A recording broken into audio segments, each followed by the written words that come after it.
اب میں گزارش کروں گا اپنے جھارکھنڈ آل انڈیا شیعہ مسلح بورڈ جھارکھنڈ کے صدر مولانا تہذیب الحسن صاحب سے کہ وہ آئیں اور اب صرف 4 سے 5 منٹ میں اپنی بات کو مختصر کریں. 4 سے 5 منٹ میں اپنی بات کو مختصر کریں. عالی جناب مولانا تہذیب الحسن صاحب صدر جھارکھنڈ آل انڈیا شیعہ مسلح بورڈ. جھارکھنڈ میں ہمارے تہذیب بھائی کے بڑے خدمات ہیں. کبھی جھارکھنڈ جائیے تو وہاں تہذیب بھائی کا پتہ چلے گا کہ کس طریقے سے خدمات انجام دیں.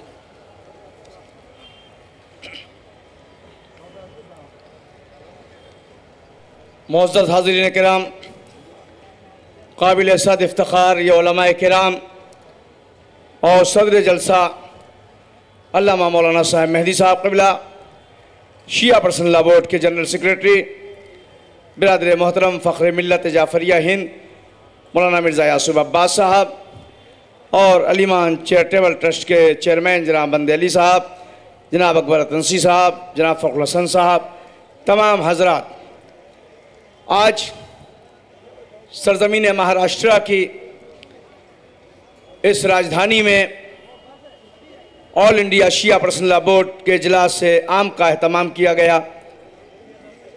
میں دیکھ رہا ہوں کہ اس مجمع میں ہمارے بزرگوں کا حوصلہ بوڑھا نہیں ہوا ہے بلکہ جوان ہے، اور جس قوم میں جوانی پائی جاتی ہے وہ اپنے حق کو کبھی بھی لینے میں پیچھے نہیں ہٹتی.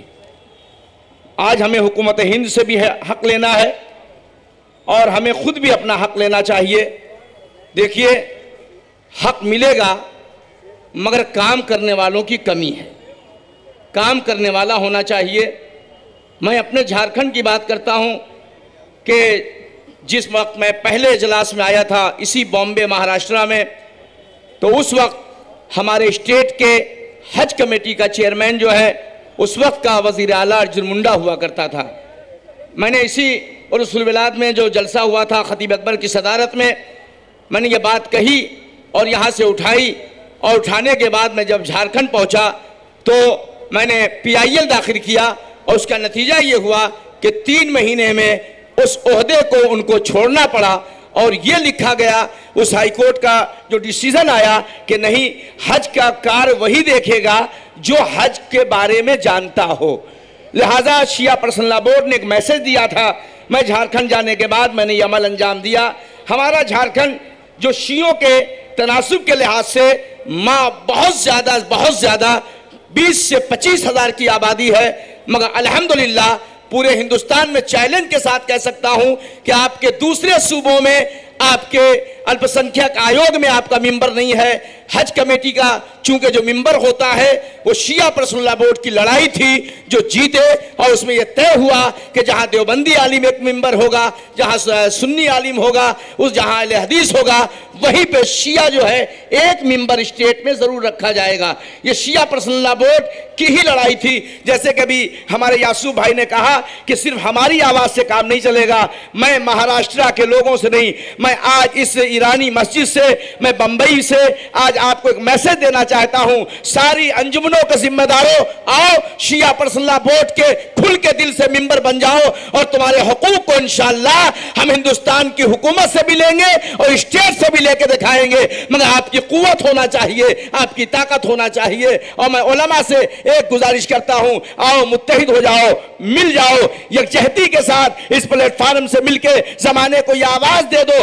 ہم کو مٹانے والا مٹ سکتا ہے، ہم کو کبھی مٹا نہیں سکتا. ہم اپنے حقوق کو حکومت سے لے کے رہیں گے. اور شیعہ پرسنل لا بورڈ ایک طاقت کا نام ہے، شیعہ پرسنل لا بورڈ ایک قوت کا نام ہے. ایک بات کہوں گا، کوئی برا مانے بھلا مانے اس کی پرواہ نہیں ہے. جس طریقے سے پورے ہندوستان میں قومی خدمات کی بنیاد پہ غربا کے معاملے میں علیمان چیریٹیبل ٹرسٹ پورے ہندوستان میں محتاج تعارف نہیں ہے، ساری گلی جانتی ہے، علاقہ جانتا ہے. اسی طریقے سے آج شیعہ پرسنل لا بورڈ سیاسی میدان میں ہو چاہے قومی معاملے میں ہو، آج اتنا اونچا ہو چکا ہے کہ تھانے میں اگر آپ فون کرتے ہیں تو نہیں ہوتا، مگر جب ہم یہ کہتے ہیں شیعہ پرسنل لا بورڈ سے بول رہے ہیں تو تھانہ ضرور سننے کو تیار ہوتا ہے. اس کا مطلب یہ ہے کہ شیعہ پرسنل لا بورڈ بورڈ کسی ایک ذات، ایک برادری، ایک انجمن کی میراث نہیں ہے، پورے شیعوں کی میراث کا نام آل انڈیا شیعہ پرسنل لا بورڈ ہے۔ لہذا تم مل کے متحد ہو کے اتنا مضبوط بنا دو